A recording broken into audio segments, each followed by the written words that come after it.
It's 371 BC. You're standing in a wall of shields, packed shoulder to shoulder with the most feared soldiers in the ancient world, the Spartans, for 200 years. Just hearing that name has been enough to make entire armies think twice.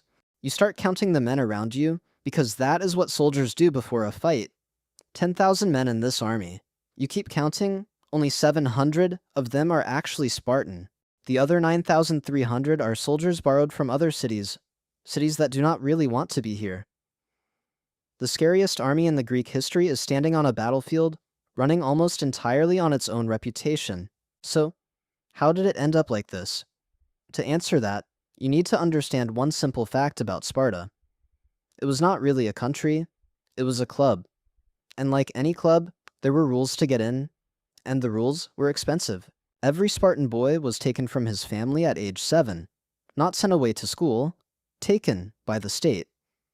He spent the next 13 years in a brutal training system designed to produce one thing: a soldier who never runs, never questions an order, and puts Sparta above everything else, including his own family.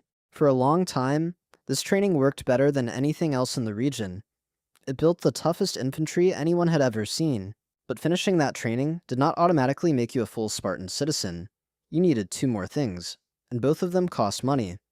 First, you needed land. Every citizen family owned a piece of state-assigned farmland. Other people, an enslaved underclass, actually worked that land for you. The food and goods that land produced were used to pay your dues into something like a shared dining hall, a place every citizen was required to eat and contribute to for their entire life. If your land did not produce enough, and you could not pay your dues, you did not just lose status a little bit, you got kicked out of the citizen class entirely and dropped into a lower rank. A kind of second-class Spartan who trained like a warrior, but had none of the rights of one. Second, you needed a full set of armor and weapons, and your family had to buy it themselves. The state did not hand it out for free. So here's the problem hiding underneath Sparta's whole reputation. Citizenship was not really about how tough you were. It was about whether your family could still afford the entry fee. And here is where it gets worse. Spartan land could be passed down to daughters, not just sons, and it could be given away as part of a marriage. Over time, as families split their land between sons and daughters, generation after generation, and as marriages moved land from one family into another, ownership kept getting more and more concentrated into fewer hands.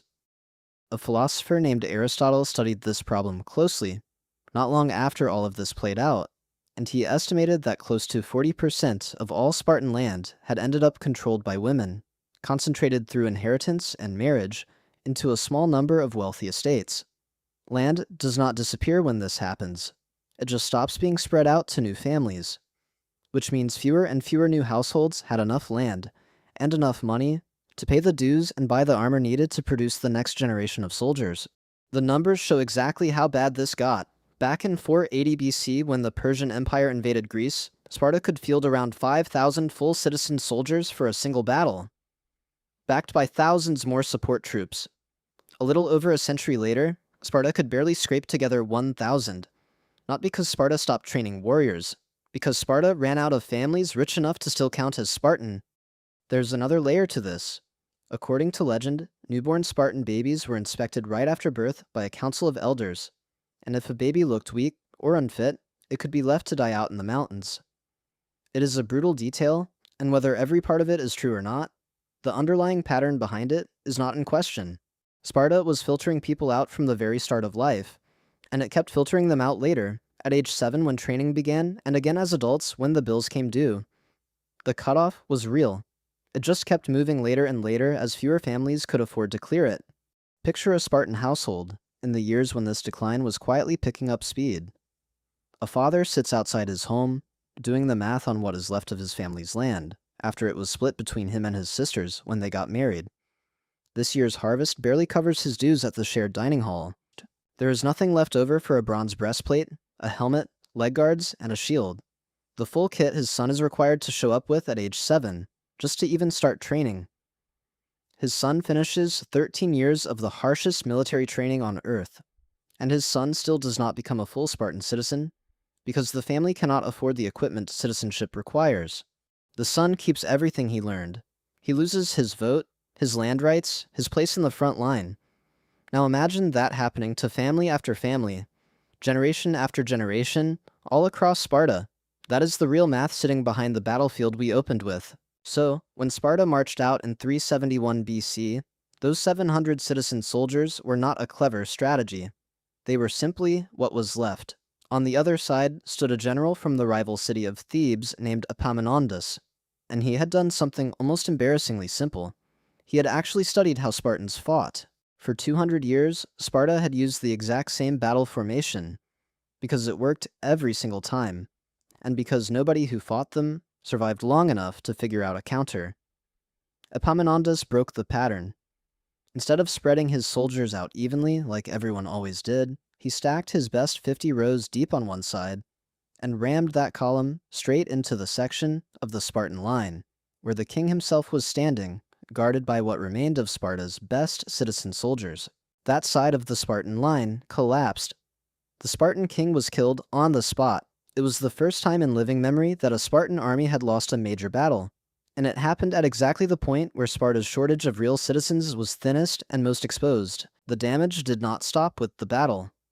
Word spread fast across Greece that the empire everyone had feared for 2 centuries had a real, countable number attached to it now, and the number was small. Within 3 years, Epaminondas marched his army straight into the heart of Spartan territory, and did something nobody had managed to do in 300 years. Freed an entire region called Messenia, land Sparta had conquered generations earlier, and depended on for its labor and its food supply. The actual engine behind every family's land, every dinner hall payment, every set of armor a Spartan family had ever bought.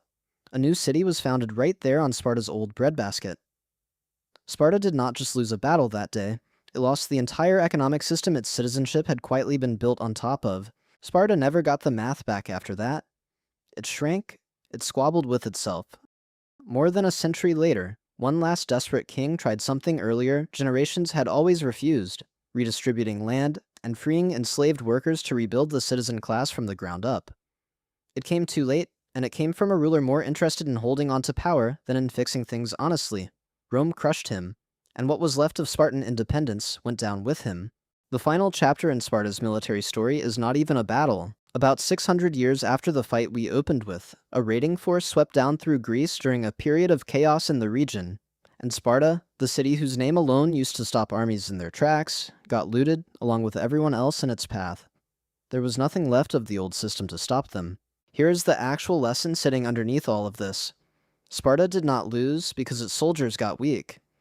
It lost because it never once asked whether keeping its club this exclusive was worth more than having enough people left to actually defend it. Every generation, the cost of getting in went up, land kept splitting into smaller pieces, armor kept getting harder for poorer families to afford, and every generation, fewer people could clear the bar. By the time that battle happened, the club that once made the entire ancient world nervous just by existing was mostly an impressive door with almost nobody standing behind it.